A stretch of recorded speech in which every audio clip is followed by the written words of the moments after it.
Pode começar.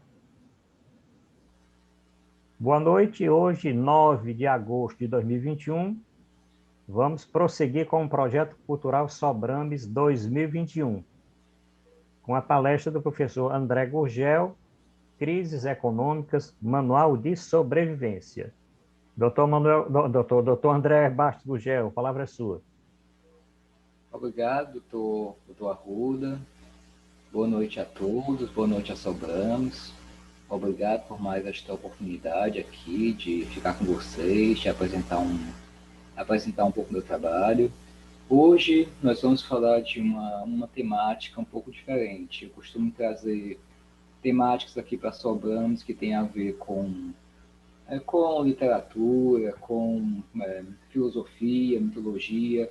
Hoje eu vou trazer para vocês uma palestra, uma conferência curta sobre as crises econômicas, como a gente pode se comportar, como a gente pode conseguir manter assim a calma, né? Que todos nós precisamos de calma, mas especialmente conseguir não ser derrubado pela crise, não perder dinheiro com a crise, como ter estratégias úteis, estratégias eficazes para proteger um portfólio e proteger nosso patrimônio. Então, eu vou começar aqui compartilhando a tela com vocês, tá? Eu já estou, não sei, acho que eu tenho que... Pronto, agora eu estou compartilhando. Então, gente, prazer estar aqui. Vamos começar falando aqui sobre crises econômicas e como é que a gente faz para sobreviver. Eu coloquei sobreviver assim, mas como uma forma chamativa para a palestra. É claro que não é bem, é um exagero como sobreviver a elas, mas a ideia é saber como proteger o patrimônio, como proteger o portfólio. Aqui eu coloquei uma pequena apresentação, porque eu acho que todos que estão aqui já me conhecem, já viram palestras minhas, mas eu acho que eu nunca dei uma palestra aqui na Sobrame sobre a temática de economia e finanças. Esta é a primeira vez. Por isso aqui eu não coloquei a minha formação jurídica. Aqui na apresentação, coloquei a minha formação em finanças. Eu tenho um MBA em Finanças e Investimentos, também tenho um MBA em Macroeconomia, Comércio Exterior e Negócios Internacionais, e uma especialização em Gestão Bancária e Mercado de Capitais, todas essas obtidas pelo Instituto Mentor de Ensino e Pesquisa. Pronto, agora vamos para a nossa palestra em si, aqui foi só uma breve apresentação. Eu dividi a palestra mais ou menos assim. Vou começar dando alguns conceitos básicos de economia. Imagino que todos tenham ouvido falar o que é PIB, o que é efeito demanda, o que é efeito manada, o que é oferta e demanda. Tudo isso a gente ouve falar, nossa economia faz parte do nosso dia a dia. Mas não vemos assim uma forma mais aprofundada, como é que ela afeta como é que as marés dos mercados afetam o nosso bolso, quando a Selic cai, o que acontece, quando o minério de ferro tem uma queda por manipulação do comércio internacional, o que acontece então aqui com a gente, qual é a ação que se desvaloriza, qual é a ação que sobe, qual é a ação que cai. Tudo isso a gente vai ver aqui com aprofundar um pouquinho.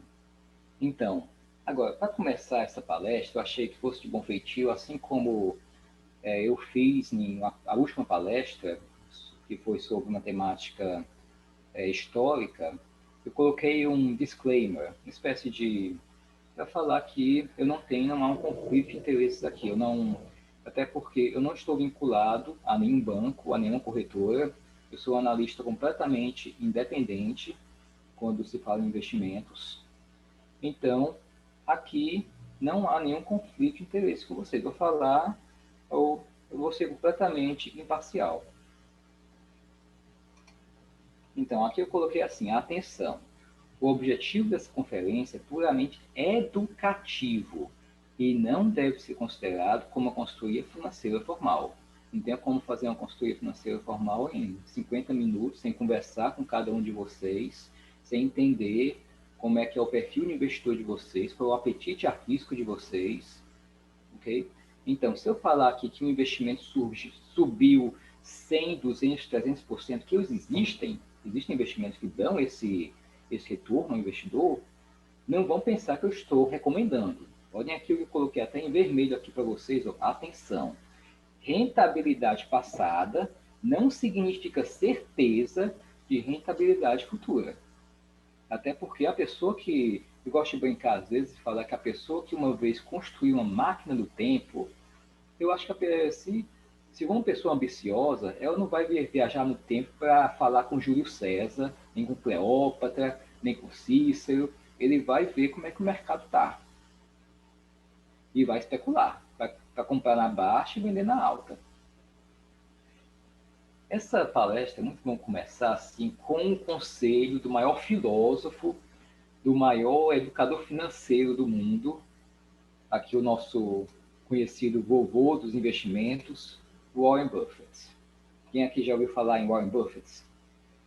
O homem é uma lenda viva do mercado financeiro. Olhem só que ele nasceu em 1930, um ano após o crash da Bolsa, a queda da Bolsa de Nova York, a Quinta-feira Negra.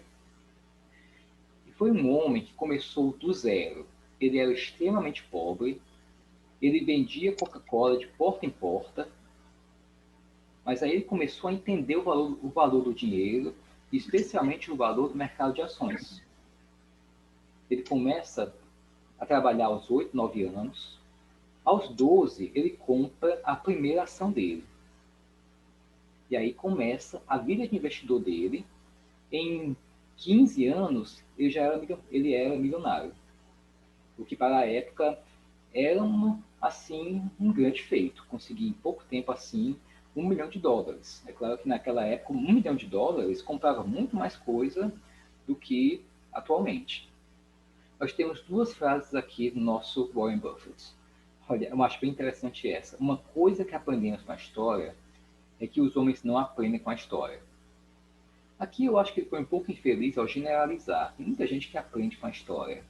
Mas a maioria mesmo, o investidor assim, sardinha, como a gente fala no mercado financeiro, aquele investidor inexperiente ainda, ele não aprende com a história. Ele acha que a história ele faz os mesmos erros do passado e continua fazendo. Então, através dessa palestra, a gente vai tentar aprender um pouco com a história para evitar que ela se repita. Agora, essa aqui também é uma das minhas favoritas. Olhem só o que ele fala. Compre ao som dos canhões, venda ao som dos violinos. O que acham disso? O que é que isso quer dizer? Quer dizer que se você está no mercado de ações, você não pode abandonar o barco no momento que ouvir o primeiro canhão. E a maior parte dos investidores faz isso. A primeira sinal de turbulência, eles vendem as ações, migram para a renda fixa, certo? É isso que nós aprendemos com Warren Buffett. Aqui está o exemplo dele. Eu espero que ainda tenha muitos anos de vida para ensinar. Ele é muito ativo, dá palestras ainda. Ele incentiva as pessoas a estudarem. Ele é o que a gente chama do investidor raiz mesmo. Ele não é um especulador. O investidor é aquele que estuda, tenta entender o mercado, entender a macroeconomia, entender os indicadores. O especulador é aquele que quer ganhar dinheiro, que quer ganhar o dinheiro a curto prazo, fazendo operações de day trade ou algo assim. Já Warren Buffett, o homem era um real investidor, um homem que estudava, lia todos os demonstrativos financeiros das empresas para entender se eram um bom negócio. É o que chamam de holder. É aquele investidor que compra a ação e mantém na carteira enquanto ela estiver boa, enquanto estiver pagando dividendos, enquanto estiver se valorizando. Agora, aqui vem as noções de economia para vocês. Algumas noções básicas aqui. A primeira que eu vou dar para vocês é o PIB. É considerado um dos principais indicadores do potencial da economia de um país. Ele revela o valor, ou seja, a soma de toda a riqueza bens, produtos, serviços produzidos por um país em um determinado período. Alguns dizem que o PIB é o chamado termômetro da economia, e tem com razão, certo? A crítica que algumas pessoas fazem ao produto interno bruto é que ele não diz qual é a divisão assim por, por cabeça. Então, pode ser que tenha uma grande criação de riqueza, mas esta riqueza não seja distribuída. Algumas pessoas acham que tem que haver o PIB, mas tem que também estudar o IDH, o Índice de Desenvolvimento Humano, o PIB per capita e vários outros indicadores. A primeira pessoa a falar em PIB foi este economista e também médico. Olha só, a economia e a medicina, elas andam assim quase que de mãos dadas. Muitos dos primeiros economistas, no século XVII, século XVI, eles eram médicos, na verdade. A ciência, a economia, como nós conhecemos hoje, é uma ciência jovem, recente. É o século XX, do termo economia como nós conhecemos, certo? Então, essa aqui, um defensor do laissez-faire, aquela doutrina que deixa o Estado, o Estado não deve interferir na economia, manda correr, deixa lá que a mão invisível vai guiar a economia. É a mesma ideia do Adam Smith. A obra principal dele é Aritmética Política. Aqui, tudo que ele foi. Naquela época as pessoas eram muitas coisas. Aqui, médico, economista, cientista, filósofo. Mas agora, vamos falar de um tema bastante desagradável, aquele famoso dragão da inflação. É famoso, que acaba com o poder de compra de todo mundo. Olhem só. O que é que causa, afinal? O que é a inflação? É o processo de perda do valor aquisitivo da moeda, caracterizado por um aumento generalizado de preço. Muitas vezes acontece com um desequilíbrio que acontece entre oferta e demanda. A gente está vendo isso agora com os Estados Unidos, porque eles estão injetando dinheiro o tempo todo na economia, injetando. Todos os economistas são unânimes. Vai ter inflação. Inflação nos Estados Unidos, a gente vai junto. O mundo todo vai junto. É a primeira economia do mundo. Os únicos que não acham que isso vai acontecer, ou que se a inflação ocorrer vai ser transitória nos Estados Unidos, são chamados Fed Boys. São os servidores públicos que atuam no Federal Reserve, que equivale ao nosso Banco Central. Eles acham que essa inflação americana vai ser passageira, não vai acontecer nada, mas todos os outros especialistas são unânimes. Injetando dinheiro na economia assim, vai haver inflação. Agora, isso aqui, gente, é algo extremamente triste. Olhem só, um cenário, assim, o pior cenário possível de inflação, um dos piores que aconteceu na história da humanidade, aconteceu na Alemanha. Logo após a Primeira Guerra Mundial, os alemães não só tiveram que pagar uma multa altíssima aos vencedores, além de perdas territoriais, não foi mais possível ter um exército, tinha que ter um número limitado de soldados. Tudo isso fez a economia se estagnar de uma forma assim raramente vista. A hiperinflação na Alemanha foi um dos piores casos de hiperinflação no mundo. Só perde uma inflação que houve no Zimbábue, um país africano, há uns 20 anos. Mas olhem só o que diz aqui na placa da época. 1 bilhão de marcos alemães por um pão. Imagina isso? Numa época que ninguém usava cheque, as pessoas tinham que ir com um carrinho de mão de dinheiro aos supermercados para comprar um pão. Para vocês verem como a inflação acaba com o poder econômico. Isso quer dizer que na Alemanha, na década de 20, você precisava ser um bilionário para comer um pãozinho. Olhem só. Agora, olhem só como um comparativo que eu coloquei aqui. A hiperinflação na Alemanha ainda, antes da Primeira Guerra Mundial, $1 americano equivalia a 4 marcos e 20 centavos. É o Deutsche Mark, a moeda da época. Após a Primeira Guerra Mundial, $1 americano equivalia a 4,2 trilhões de marcos. Se Se uma pessoa quisesse ter $1 para viajar para os Estados Unidos, precisaria ser um trilionário, algo que nunca aconteceu. Nunca na história ouvimos falar de um trilionário. Parece que existe um ou dois, mas eles devem estar bem escondidos. Então, gente, agora que falamos de inflação, vamos falar de outro conceito de economia, certo? Já vamos falar do mercado de capitais. Olhem só aqui o famoso touro e o urso. Estão vendo? Aqui eu coloquei o touro aqui, o urso aqui, o touro aqui, representando o quê? Aqui nós temos a seta para baixo, simbolizando o bear market, ou seja, o mercado do urso. E aqui eu coloquei para cima, representando o bull market, o mercado do touro. O que é isso? Bear market é o mercado em queda, certo? Então nós temos essas duas estratégias, muito usadas pelos especuladores. O mercado em queda será uma pessoa que vai esperar que a ação caia para poder entrar. Um exemplo disso, há uns 3, 4 anos, o BTG Pactual, o maior banco de investimentos da América Latina, estava sendo investigado por alguns problemas de compliance, alguns problemas na legislação, eles supostamente tinham feito alguma coisa errada. Uma pessoa, um especulador, ia comprar essa ação na baixa, naquele momento que está havendo toda aquela turbulência, todo mundo achando que o banco vai ser processado.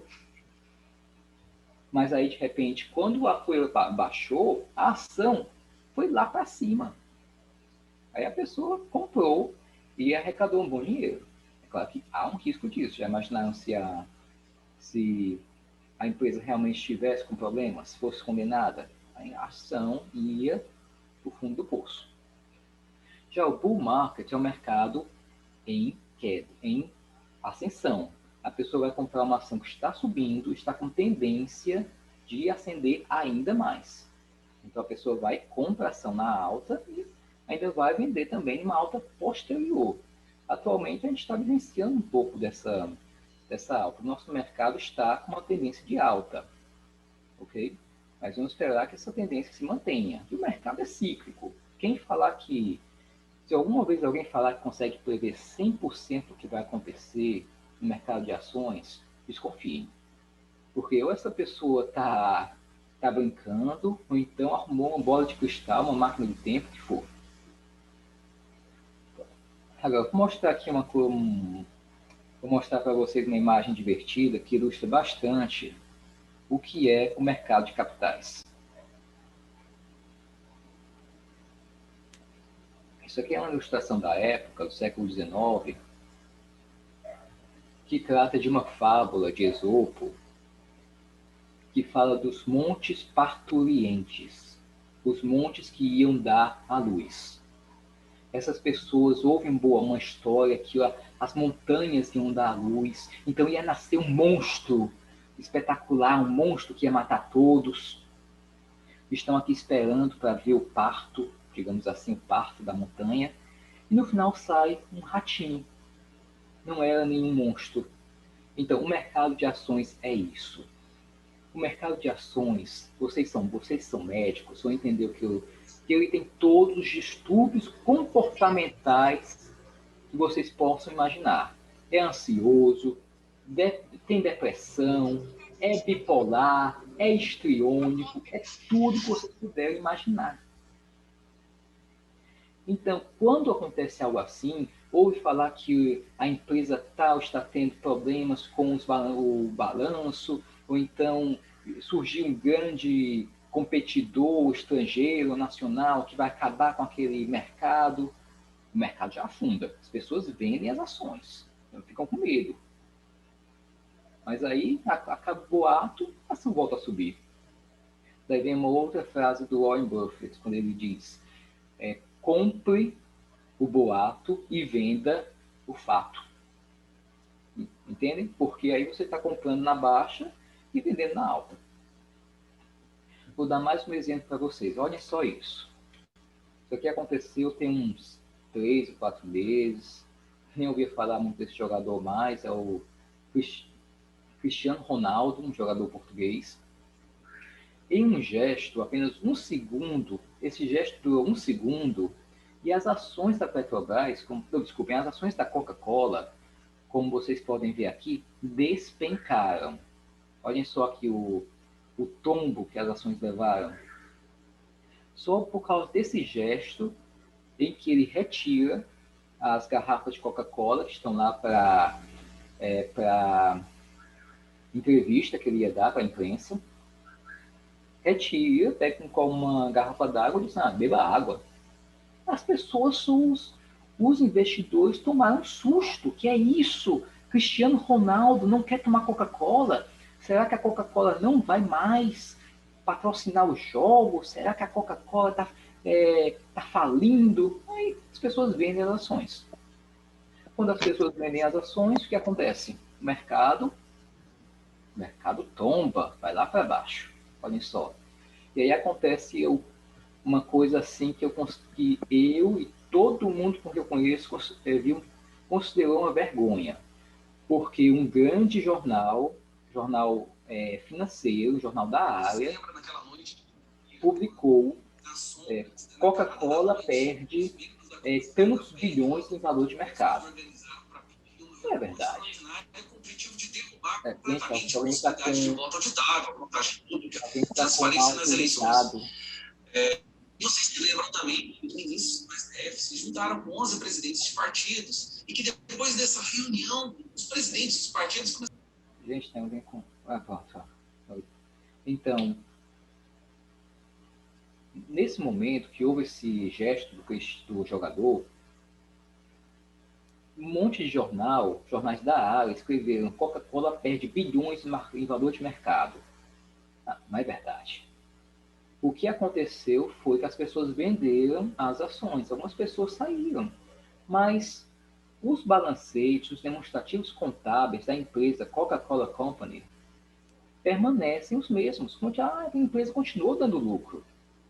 Na verdade, Coca-Cola ela é uma empresa que é chamada de aristocrata de dividendos, porque tem 60 anos que ela paga dividendos no mesmo período, bons dividendos, nunca deixou de pagar. Então, foi uma vergonha do jornal, fez eu passar vergonha com as pessoas da área mesmo. Agora, vou falar para vocês o que é o efeito demanda. Já tivemos até um exemplo aqui. Isso aqui é um exemplo de efeito demanda. É como se as pessoas que venderam isso fossem parte desse rebanho, dessa manada. Olhem só, o que é que pode causar o efeito manada? Acontece com uma declaração do presidente, pode ser o Trump, aqui eu coloquei, o do Biden, também já aconteceu uma declaração mal interpretada de um funcionário do Banco Central americano fazer nossa bolsa cair 1%. Aqui foi aquele oficial iraniano que foi morto pelos Estados Unidos no ataque. As pessoas começaram a especular se não haveria uma guerra lá no Golfo Pérsico. Outro exemplo de efeito manada, que é a guerra comercial entre China e Estados Unidos, aquela guerra envolvendo comércio exterior, tributação, uma confusão. E aqui, isso aqui todo mundo sabe, nem preciso me alongar muito, foi a crise do coronavírus. Mas olhem só o que é que o efeito manada causa. Isso aqui eu achei bem interessante, está em inglês, mas eu vou traduzir. Ele fala aqui, eu gostaria de questionar a liderança neste movimento. Desses ratinhos aqui fala. E o outro fala, cala a boca, você está baixando o moral das tropas. E o investidor que é levado pelo efeito manada, o destino dele é isso. Ele vai acabar caindo. Vai caindo aqui nesse precipício. Ele não vai ganhar dinheiro no mercado de ações se ele for influenciado pelo efeito manada. Olhem só um exemplo de efeito manada recente. A nossa famosa quarta-feira de cinzas. Aconteceu bem aqui. Mais ou menos em março, foi em março de 2020. Foi quando soubemos que o Brasil estava tendo casos de coronavírus, ninguém tinha falecido a óbito ainda, mas mesmo assim o mercado já surtou. já começou a especular que ia haver os fechamentos, lockdowns. Então, o mercado caiu aqui de repente. A gente estava no nosso topo histórico aqui de eu acho que 105 mil, 110 mil pontos na época, algo assim. Não estou lembrado aqui do valor exato, de quantos pontos nós tínhamos. Mas aqui ele caiu assim de uma forma vertiginosa, certo? A gente chegou a ter quase 60 mil pontos. Isso aqui é o patamar de 2008. Mas olha só o que aconteceu aqui. A empresa, o Ibovespa começou a se valorizar de novo e chegamos ao topo histórico aqui com 130 mil pontos. Hoje a gente está com 123 mil. Baixou um pouco. Os mercados são assim mesmo. Certo, gente? Então, isso aqui é um exemplo que eu dou para vocês do que é o efeito manada. E não cair nele. Agora, outro exemplo aqui de mercado financeiro que eu vou passar para vocês é o de cisne negro. Cisnes negros são eventos que acontecem que ninguém estava esperando e que faz com que o mercado de ações vá lá para baixo. Um evento assim, uma guerra, uma catástrofe natural, tudo isso é considerado cisne negro e tudo isso aqui abala o mercado de ações.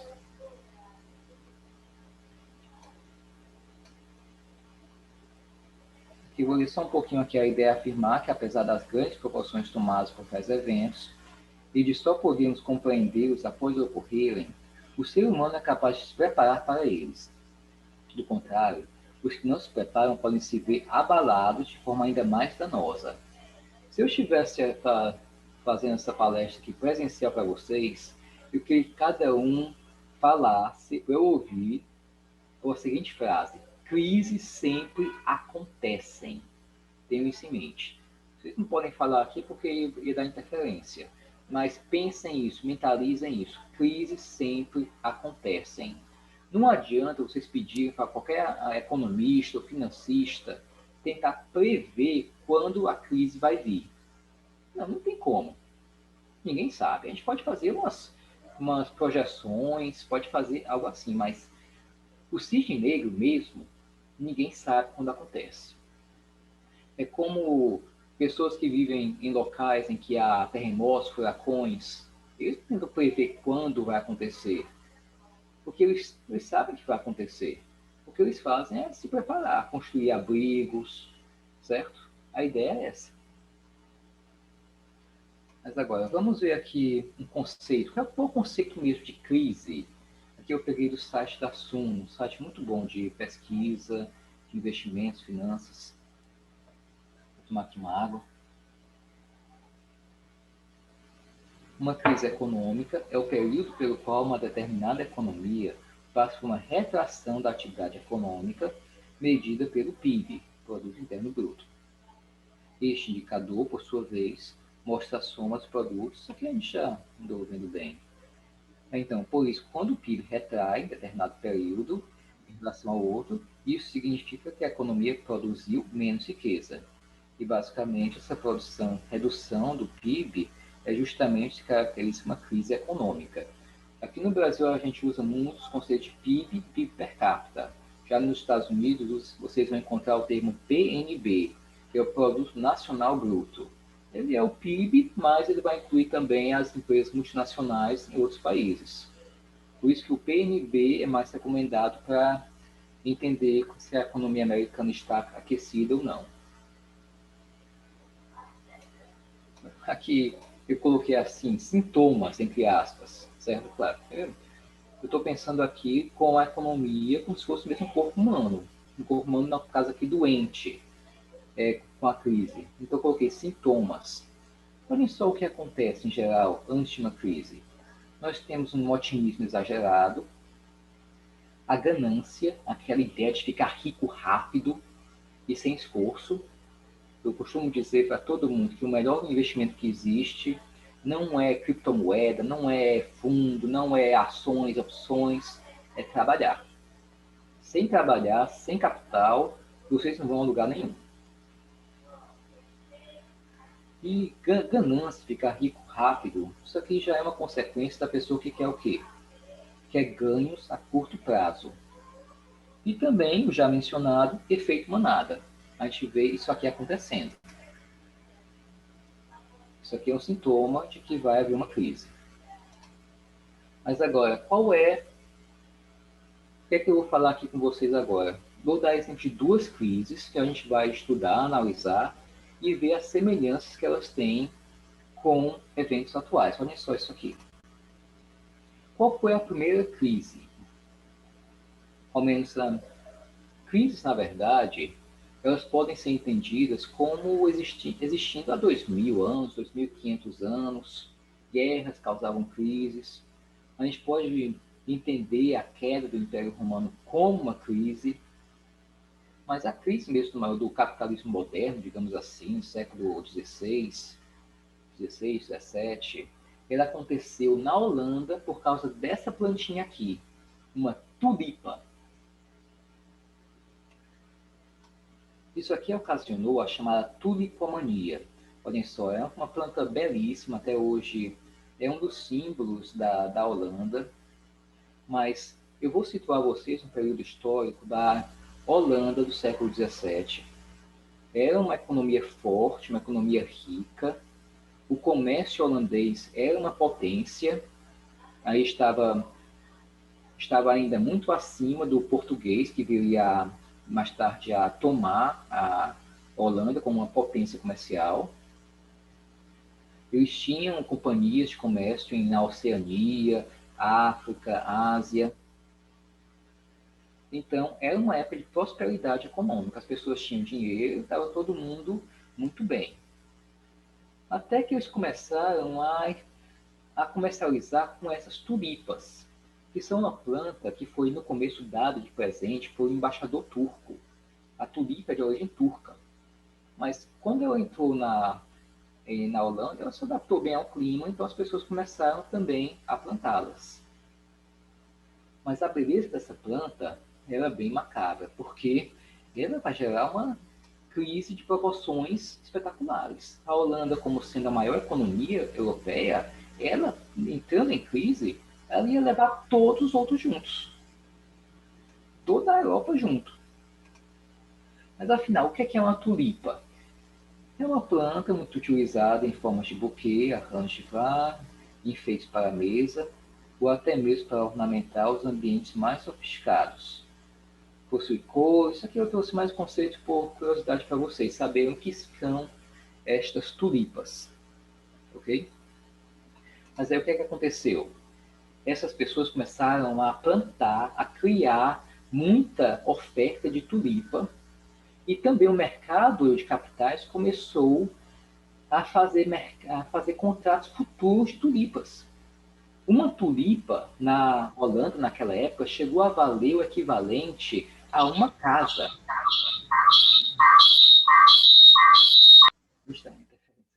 Então, chegou a valer o equivalente a uma casa, de tão valorizadas que estavam estas plantas. E as pessoas começaram a plantar mais, faziam contratos, esses contratos eram até financiados por bancos, ok?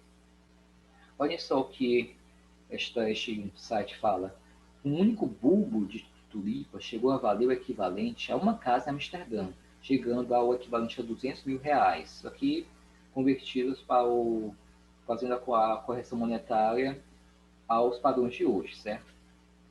Atualmente é possível adquirir 15 sementes de tulipa por apenas 20 reais, ou seja, o valor é 10 mil vezes menor. Olhem só aqui o sintoma de uma crise, o otimismo das pessoas. E de repente esse otimismo acabou, porque ninguém mais se interessou pelas tulipas. E aí, como é que fica?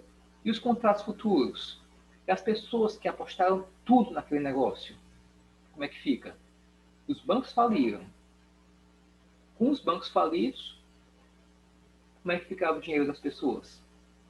As pessoas que investiram muito nisso ficaram sem emprego. O que é que isso aconteceu então? Crise. Olhem só aqui como é que foi. Chegou ao topo e aí de repente uma queda. no mercado financeiro se fala muito nisso, que a bolsa, deixa eu até voltar aqui um pouquinho esse slide para falar para vocês, se fala muito nisso, que a bolsa cai de elevador, mas sobe de escada. Olha só, aqui é o elevador, caiu assim, ó, uma descida, queda livre, e subiu de escada.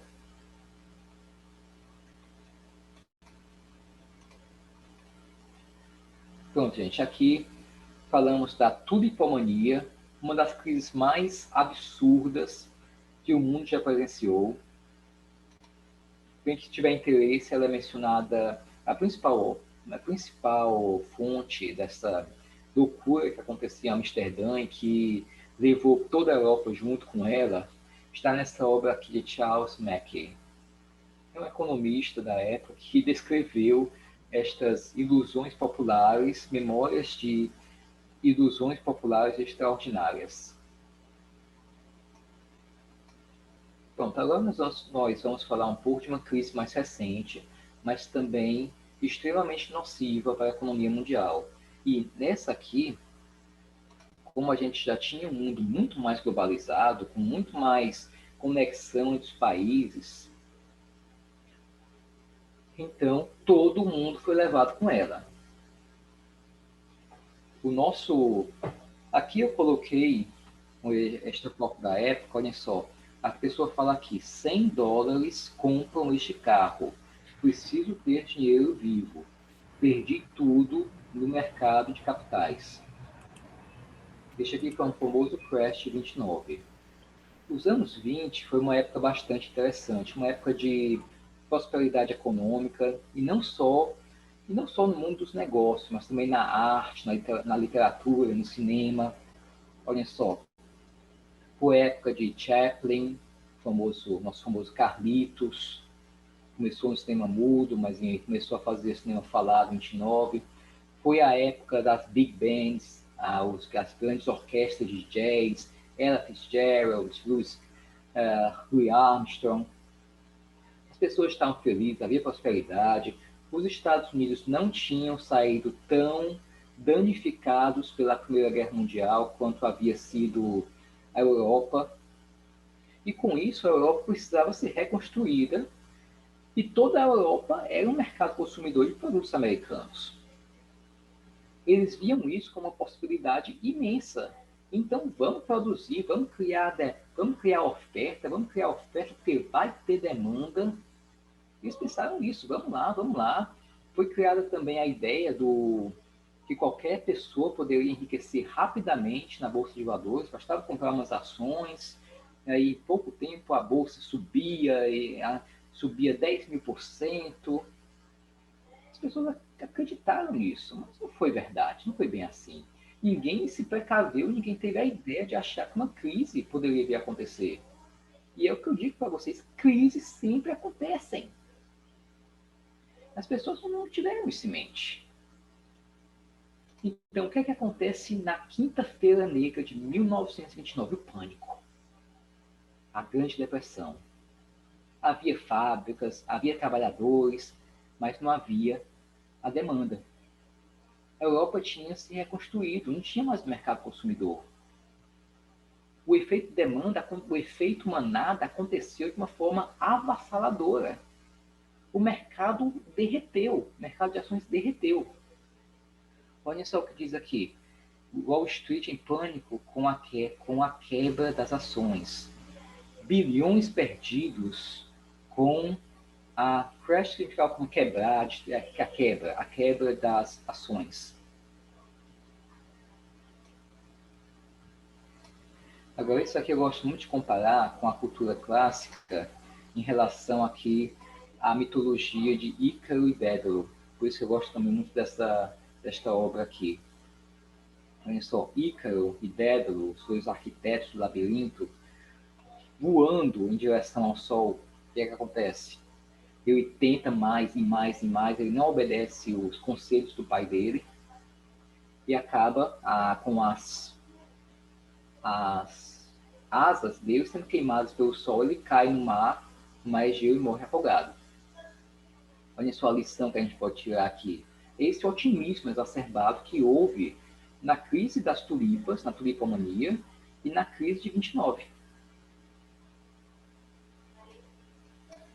Olhem só aqui como é que estava a Bolsa Americana, o Nasdaq. Começou bem, teve uma leve queda aqui no comecinho da década, aí foi crescendo,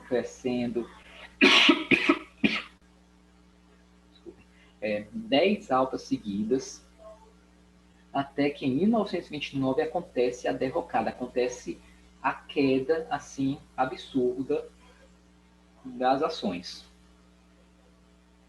Quem tinha apenas ações naquela época se deu muito mal.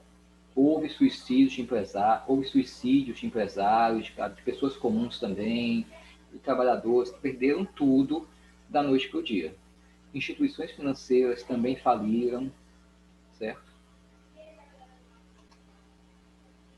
Olha só, aqui fala como é que aconteceu. Esta crise foi o resultado do aumento do consumo, aliado à superprodução tanto da indústria quanto da agrícola. Isso aconteceu também aqui no Brasil na mesma época. Em 1930, época da era Vargas, nós tínhamos uma produção tão grande de café, mas não tínhamos um mercado consumidor. O que nós fizemos então? Queimamos café para poder fazer o equilíbrio entre oferta e demanda. Entendem? Então, o interesse da população em investir na bolsa de valores também subiu. Porém, o objetivo dessas pessoas não era investir no longo prazo, mas apenas lucrar com a rápida valorização dos papéis. Ou seja, é o que eu disse para vocês, especulação. Não sejam especuladores, sejam investidores. Mas agora, olhem só isso. Alguém sabia que uma pessoa, não só uma, mas várias pessoas, se aproveitaram da crise para enriquecer?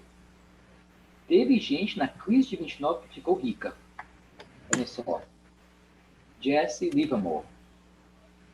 Esse aqui foi um grande investidor americano que utilizou o mercado, a queda do mercado, a favor dele. Ele utilizou uma estratégia que é chamada de seguro de opções, sobre a qual eu vou falar mais tarde. Mas ele foi uma das pessoas que conseguiu utilizar a crise financeira de 29 para assim, multiplicar o patrimônio dele. Infelizmente, ele teve um final muito triste. Ele é uma pessoa problemática mesmo. Ele tinha vários problemas, também era muito de festas, de bebida, e ele se suicidou. Mas fica assim um exemplo dele de uma pessoa que soube manejar a crise, conseguir fazer uma gestão de risco eficiente para conseguir proteger o patrimônio dele e ainda lucrar com isso. Aqui as consequências que é para o mercado americano. Olha só o que aconteceu. Aumento da taxa de desemprego de 4% para 27%. Olha só, um quarto da população estava desempregada. Queda de 50% do PIB. Olha só o que é isso. De tudo que o país produz, 50% a menos. A produção industrial caiu para 1/3 em comparação com a época de euforia. Queda de 50% nas exportações. Diminuição de 90% dos empréstimos. Redução de 50% na produção do setor automobilístico. Falência de empresas. Milhões de pessoas perderam patrimônio e pessoas se suicidaram. Pronto, esta aqui foi a crise de 29. Mas será que acabou? Não, as crises continuam, as crises são cíclicas, as crises acontecem. Mais exemplos de crises. Olha só, esta aqui é uma manchete da época do Globo, que trata da crise na época da crise que aconteceu nos chamados tigres asiáticos. Taiwan, Hong Kong, Singapura. Era um país em que as pessoas especulavam que iam se tornar esses tigres, esses gigantes financeiros. Não havia muita especulação que eles iam crescer muito. Mas não foi bem assim. Tinha muita gente investida neles, muita gente comprada neles. Aí a bolsa de Taiwan derreteu, as bolsas do mundo todo seguiram.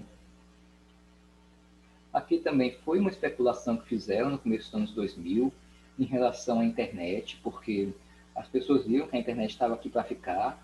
Surgiram várias empresas na internet. As pessoas investiram nelas e elas não deram o resultado esperado. Muitas faliram e muita gente perdeu dinheiro. E essa aqui, uma das mais recentes, a crise de 2008, é conhecida como crise do subprime. Tem até um filme sobre ela, chama-se A Grande Aposta. Foi até um médico, um investidor, que conseguiu prever que aquela crise ia acontecer e fez mesmo que o Jesse Livermore fez. Conseguiu não só manter o patrimônio, ele não sofreu nada com a crise, não aconteceu nada com ele, ele fez foi ganhar dinheiro com isso. Pronto. Era isso que eu queria falar com vocês sobre as crises econômicas. Agora eu vou falar com vocês sobre como proteger o patrimônio de vocês. Olhem só. A pergunta que eu faço. E não só contra grandes crises econômicas, em que o Ibovespa cai, derruba. Não, como é que você protege um portfólio? Como é que vocês trabalham? Claro, então vocês vão investir, não é? Tem algum plano para o futuro, seja comprar uma casa, comprar um carro, aposentadoria, o que for. O portfólio tem que ser feita uma gestão de risco. Porque se quiserem ter não diria nem lucro, mas se vocês quiserem ganhar dinheiro com o mercado financeiro, tem que ter risco. Não tem jeito. Uma pessoa, vocês podem falar para mim, eu sou extremamente conservador. Eu só invisto mesmo neste fundo aqui, esse fundo DI, ou então no Tesouro Direto. Não quero nem pensar em ações, nem opções, nem BDRs. Não quero pensar em nada disso. Se vocês fizerem assim, certo, tudo bem, eu respeito, porque cada um conhece a psique de cada um, conhece a mente de cada um. Não vou falar que vocês têm que ir ao mercado de ações. Aqui não é os Estados Unidos, que lá não tem. Lá, ou você investe em ações, ou então perde dinheiro. Já aqui, se quiserem proteger o patrimônio, tem que haver regras que precisam seguir. Vocês precisam entender como seguir essas regras, como buscar uma estratégia inteligente para que o portfólio não seja atingido por uma grande crise. Qual é as dicas que vou dar para vocês aqui? Primeiro, diversificação. O que é diversificar o patrimônio? Significa que vocês vão colocar, digamos que tem um patrimônio de 500 mil reais. Vocês vão dividir. Vão colocar, assim, parte 20% em renda fixa. Isso aqui seria isso aqui, na verdade, é uma simulação de alguém com perfil arrojado, viu? Uma pessoa que está disposta a risco. Ok? Vai colocar 20% em renda fixa. Assim, ele tem aquela reserva lá, caso aconteça alguma emergência. Tem que ser um tesouro direto, um fundo DI, alguma coisa com liquidez diária, que ele possa resgatar a hora que quiser. E não só para a crise, acontece uma emergência, tem que pagar um tratamento que não é coberto pelo plano de saúde, ou então ele precisou que seja uma emergência. Aqui outra parte de crédito privado, aqui são CDBs, CDI. Aqui os fundos imobiliários, fundos do exterior, fundos de ações e fundos multimercado. O que acontece então? Se houver um problema aqui nos fundos imobiliários, ele pode ganhar em ações, certo? Isso aqui eu estou falando num cenário não de crise completa, viu? Mas às vezes uma crise, tudo isso aqui pode cair, viu? Então, digamos que o mercado de ações, as ações desse investidor que caiam, ele não vai ficar muito preocupado, não, porque ele tem um resto. Ele tem fundos imobiliários, ele tem um multimercado, certo? Então, fazendo essa estratégia, se tiver qualquer problema, ele não vai sofrer muito, ok? Mas isso aqui, como eu disse, não é suficiente em uma crise de grandes proporções. Olha só, outra forma de proteger, fluxo cambial.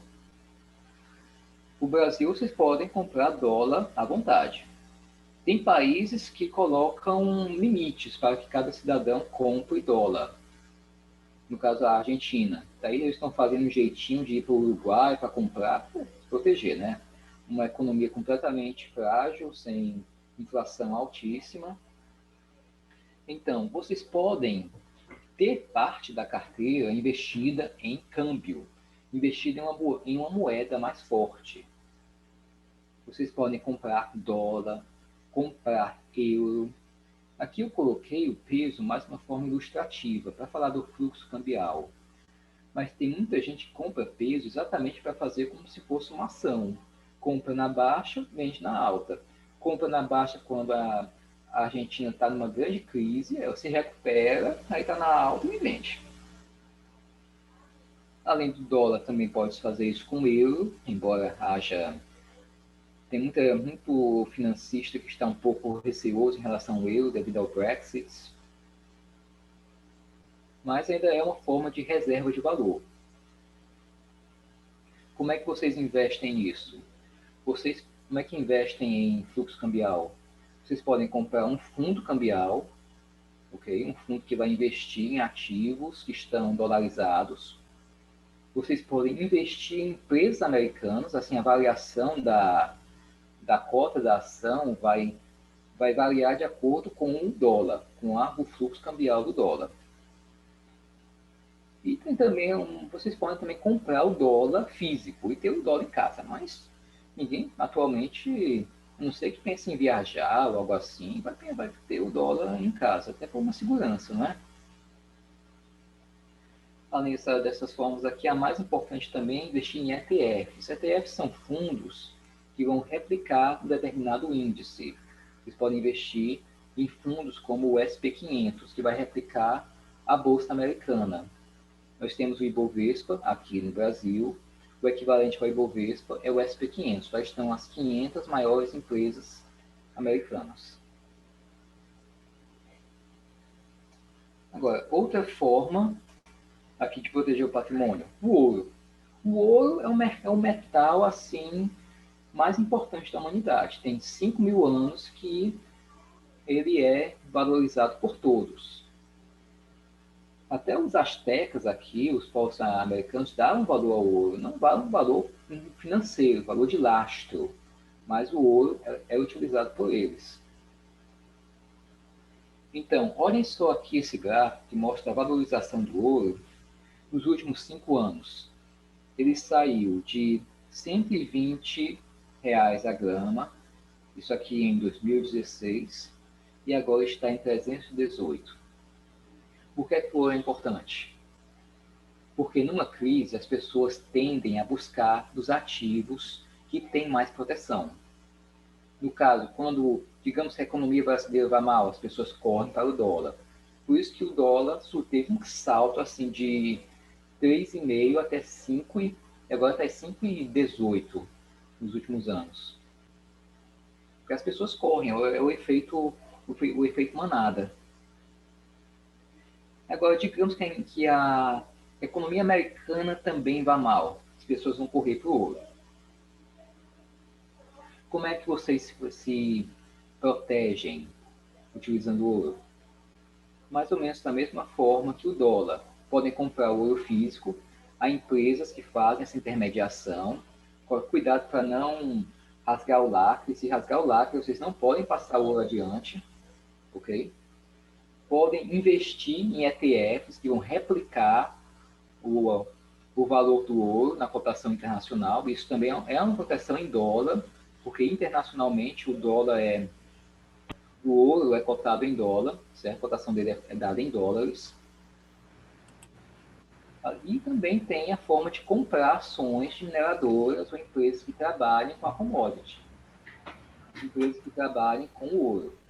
No começo da crise, vou dar um exemplo para vocês. No começo da crise, a Warren Buffett pegou o dinheiro que ele tinha em caixa e comprou dólar com uma mineradora. Ele comprou $1 bilhão em uma mineradora. Certo? Então, agora, esta aqui é a estratégia que eu considero mais importante, assim, que todo investidor tem que conhecer, é o seguro de opções. Como é que o seguro de opções funciona? Ele funciona assim. Enquanto a pessoa que está no mercado de ações está buscando que a ação se valorize, quando vocês compram uma opção de put, é a opção que vocês compram quando vocês estão esperando que o mercado caia.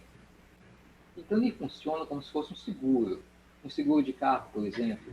Eles pagam todo mês para que o carro, se acontecer alguma coisa com o carro, então, tudo bem. Você sabe que o seguro vai pagar pelo sinistro. O seguro de opções é igual. Vocês compram aquela opção por um valor e quando a crise acontece, o que acontece com a ação? Vai lá para cima. Ou, desculpem, o que acontece com o mercado de ações? Ele está lá embaixo, não é? O mercado de ações vai lá para baixo. Já o mercado de opções, eles têm ações que já valorizaram 50.000%. Foi até o caso que aconteceu recentemente na Petrobras, que até a CVM, que é o órgão que fiscaliza o mercado financeiro, suspeitou que aquelas pessoas fizeram insider trading. Insider trading é quando vocês têm é quando alguém tem, isso é um crime, viu, gente? É um crime. Alguém tem uma informação privilegiada, usa-se dela para lucrar. É um crime. Então, suspeitaram muito que aquelas pessoas fizeram isso, mas até onde eu soube, nada foi comprovado. Agora, um dos mais polêmicos aqui é as criptomoedas. A primeira criptomoeda que surgiu foi o Bitcoin. Surgiu em 2012, eu acho. Foi um hacker, né? Até a história ainda é muito mal contada. Um hacker chamado Nakamura, mas ninguém sabe se esse nome era mesmo dele. Ele começou uma brincadeira, criar uma moeda dele, que ele chamou de Bitcoin, certo? Ninguém levou a sério no começo, mas as pessoas começaram a utilizá-las, começaram a fazer transações entre elas. Essas bitcoins são criadas, através de um processo de mineração, através da mineração de bitcoins. Aí todo mundo começou a minerar, começou a surgir mais interesse pelo Bitcoin, e pessoas ficaram milionárias com esse tipo de investimento. Mas quem é que ia saber que essa brincadeira de um jovem aí que ia dar isso tudo? Ninguém, né? Aí depois disso, com o sucesso da Bitcoin, surgiram outras criptomoedas como Ethereum, Bitcoin, Ripple, Ethereum. Mas até agora não tem nenhum fundamento, não tem nenhuma técnica para criptomoedas, porque ainda é um mercado muito cheio de desconfiança. Ele estava muito vinculado, há uns anos atrás, aos hackers, pessoas que roubavam nossos dados e, para evitar que o dinheiro fosse rastreado, pediu resgate em Bitcoin. Certo? Também há governos que pensam em criminalizar o uso do Bitcoin, porque o governo tem que deter o poder de cunhar papel moeda, está na Constituição isso, mas algumas pessoas defendem que é uma liberdade de expressão, se quiser criar um dinheiro, que esteja à vontade. Então é muito polêmico ainda.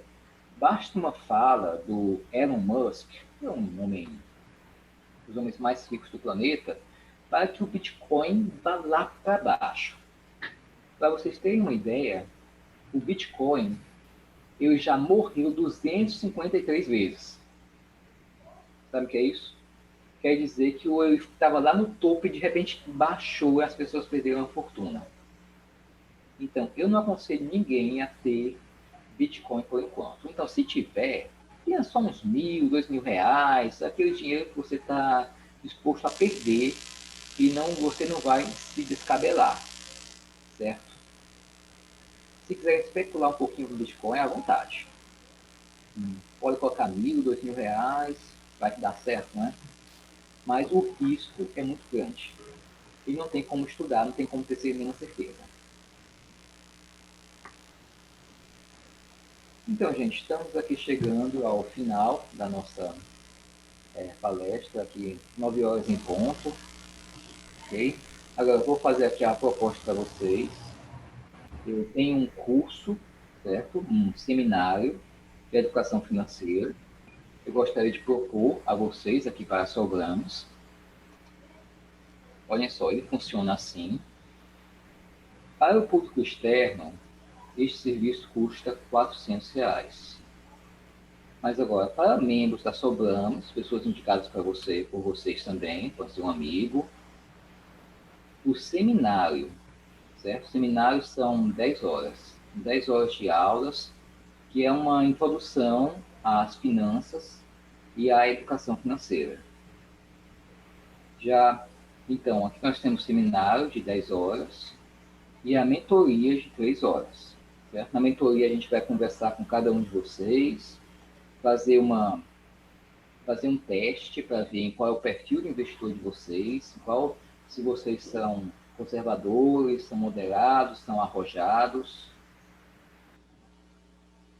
Vão receber, quem tiver interesse, vai receber um certificado de 15 horas. Este curso está sendo patrocinado, ofertado pelo Instituto Metro de Ensino e Pesquisa. Eu sou o professor do módulo 1 e 4. Vai ser o professor Apoliano, que ele é uma pessoa um verdadeiro estudioso do mercado financeiro, tem formado em contábeis, tem várias pós-especializações na área de contabilidade pública, mercado financeiro, tem mestrado em finanças, doutorado também em finanças. Então, para participar deste seminário, vocês podem escolher, na verdade. Ou podemos fazer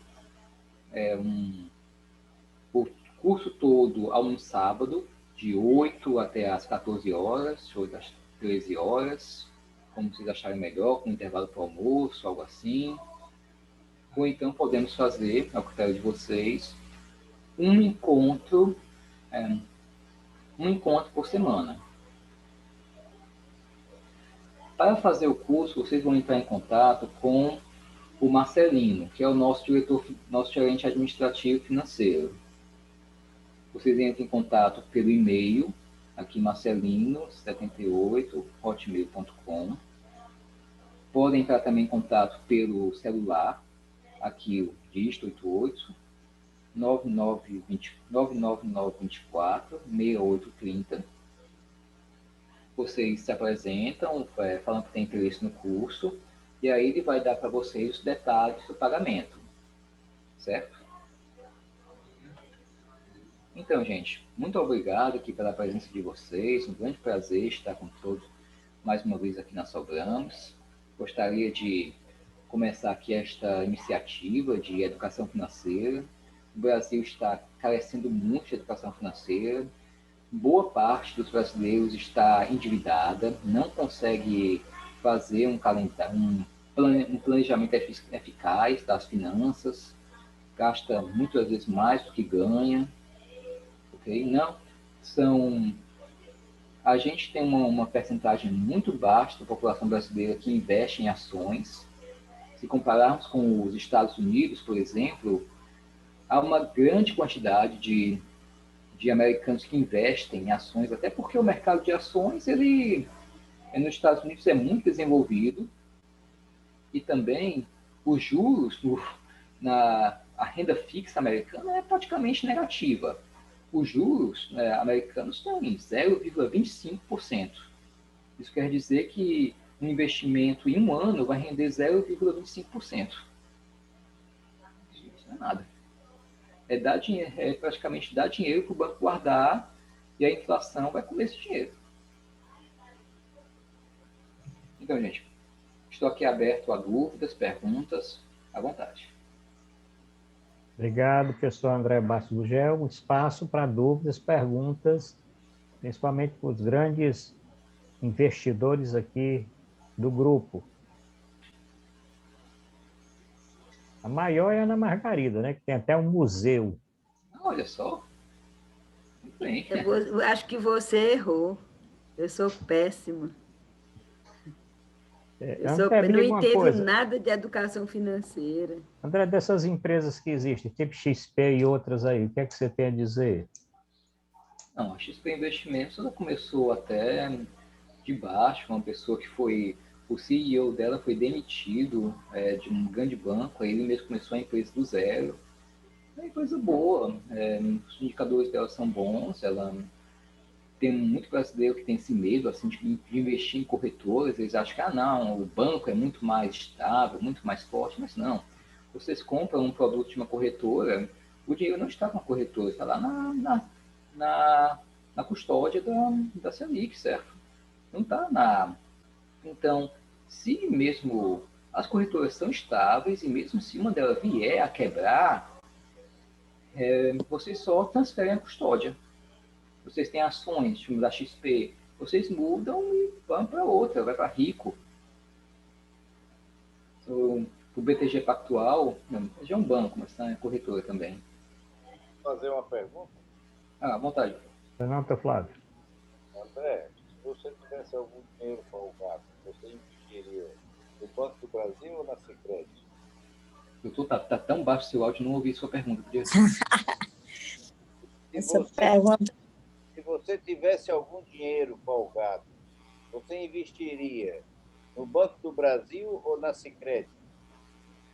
Doutor, é assim, não tem como dizer se um banco é melhor que o outro, sabe? O que é assim, de uma forma genérica, porque o que eu posso comparar são produtos. Eu posso comparar o CDB do Banco do Brasil com o CDB da Sincred, e aí eu chego a uma conclusão. O Banco do Brasil, por exemplo, tem investimentos até bons, ok? Mas ele também tem investimentos que só dá lucro ao banco. E o mesmo eu imagino que aconteça com a Sicredi. Eu não sou familiarizado com os produtos da Sicredi. Na época, meu ex-namorado pediu para eu dar uma olhada, mas eu não lembro bem. Então, eu teria que fazer um comparativo entre o Banco do Brasil e um produto específico do Banco do Brasil e um produto específico da Sicredi. Teria que comparar o fundo do Banco do Brasil com o fundo Sicredi, fundo de ações, Banco do Brasil, fundações Sicredi, assim. Certo? André, e você investir em imóveis nesse momento atual, é um bom investimento ou não? Doutor, eu não conheço bem o mercado imobiliário. Eu sou mais de ações, de ETFs, mas é um bom mercado, né? Até porque ele tende a se valorizar. Até aqui, para quem gosta de cultura clássica, não consigo... o arqueólogo Schliemann, que especula muito que ele tenha descoberto as muralhas de Troia, ele foi um investidor especialmente em imóveis. A fortuna dele foi toda assim construída através de especulação imobiliária. Comprava os imóveis quando estavam na baixa, vendia anos depois com a alta. Ele também é uma pessoa que começou do zero, ele era muito pobre na Alemanha, e filho de um pastor protestante, começou a fazer dinheiro, começou a estudar, aprendeu vários idiomas sozinhos, aí começou a investir também e chegou onde chegou. Ele mesmo que financiou as viagens para Troia.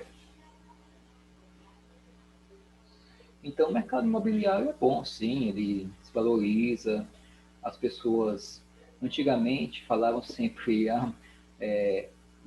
eu acho que o brasileiro teve essa cultura de investimento em imóvel, porque na época nós tivemos uma inflação galopante aqui, nos anos 80, anos 90, nos anos 90, o imóvel era a solução, porque o terreno se valorizava de acordo com a inflação.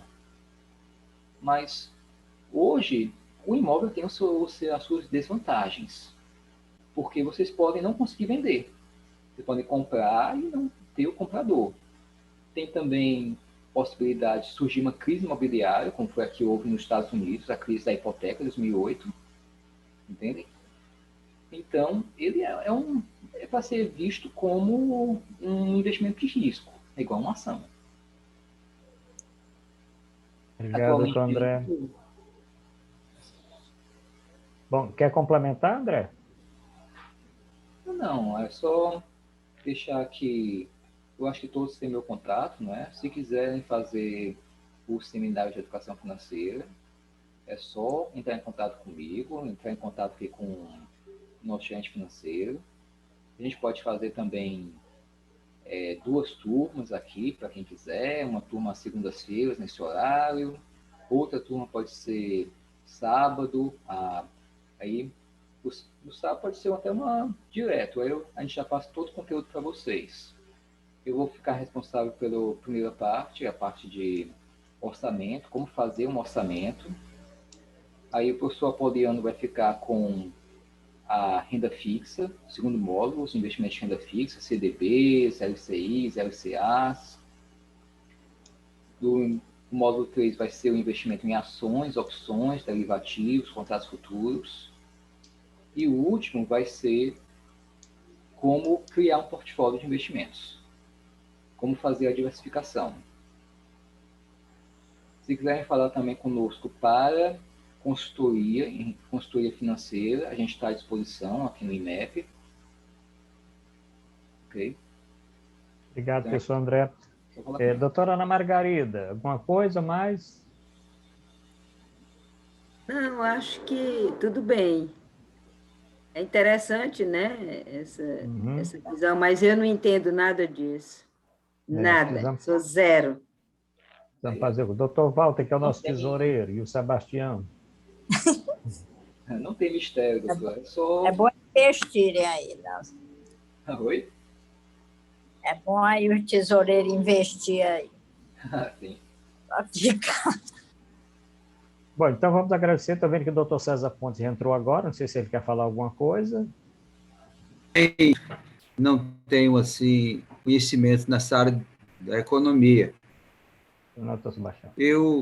Quando eu vi o anúncio da palestra do André, foi bem precoce, acho que foi no início, foi na semana passada, quando eu vi a palestra, a Crise Econômica, Manual de Sobrevivência, André Baixo Gugel, aí eu imaginei, alguém enganou. Deve ser o Felipe, o irmão, que realmente domina, é dessa área, né, que ele fez em ITA e trabalha numa empresa lá nos Estados Unidos e que fez uma palestra na nossa Bienal. Brilhante. Mas quando foi hoje, eu vi, foi do próprio pai. Ah, rapaz, é o André. Mas, meu Deus, como é que uma pessoa domina uma área de humanos, né?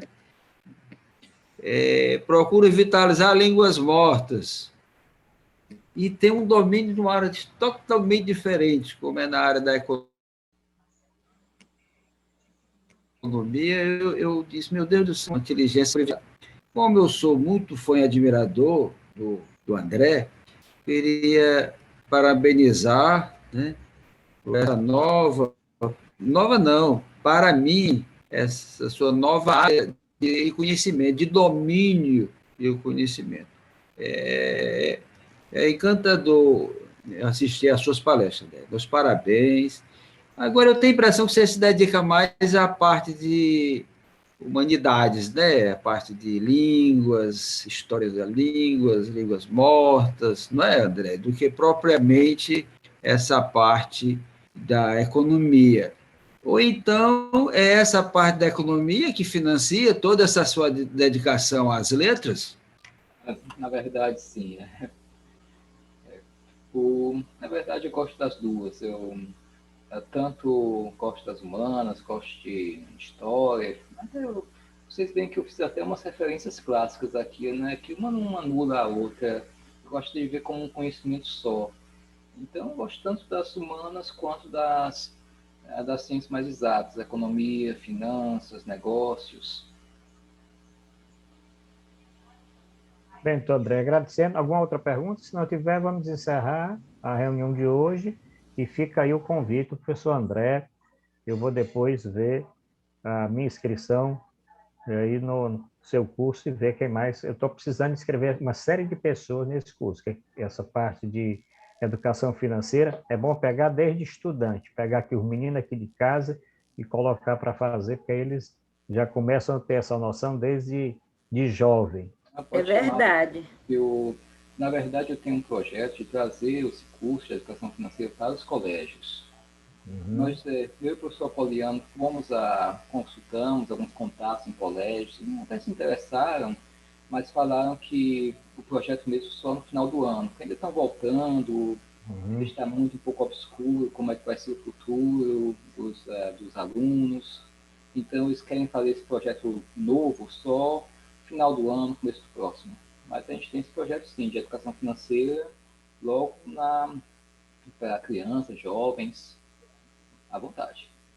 Bom, obrigado, professor André. Estamos encerrando mais uma Sobrames, reunião Sobrames Nacional. Voltamos na próxima segunda-feira com a reunião do nosso congresso, quinta-feira uma reunião extraordinária, e na segunda-feira de setembro não vamos ter reunião, porque vamos estar de ressaca do nosso congresso, e aí não dá, né, de ressaca do congresso vai terminar dia 7, não vai dar para ter uma reunião depois. Na outra semana a gente faz um balanço do congresso, 28º Congresso Brasileiro da Sobrama. Obrigado a todos e até a próxima reunião. Tchau, tchau. Obrigado, Ana Margarida. Obrigado, De nada, André. eu posso encerrar aqui? Pode sim, pode sim. Então, boa Depois noite você. a todos. Boa noite. Boa noite. Tchau, Boa tchau. noite. Obrigado. Tchau, tchau.